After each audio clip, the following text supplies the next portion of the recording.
আসসালামু আলাইকুম গাইস। গ্রামের এই সুন্দর পরিবেশে কত সুন্দর হাঁসগুলা খেয়ে বেড়াচ্ছে মাঠে মাঠে। বাচ্চারা মাছ ধরতেছে মনের আনন্দে।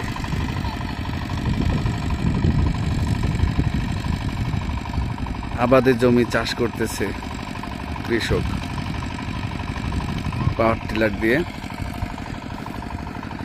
এদিকে ছাগল নিজ গতিতে মাঠে চড়তেছে রেল লাইনের পাশে।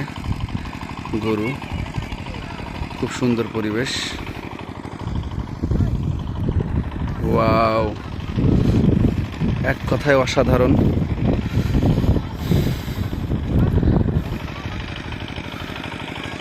আপনাদের ভালো লাগলে অবশ্যই চ্যানেলটি সাবস্ক্রাইব, লাইক, কমেন্টস করবেন। ধন্যবাদ সবাইকে।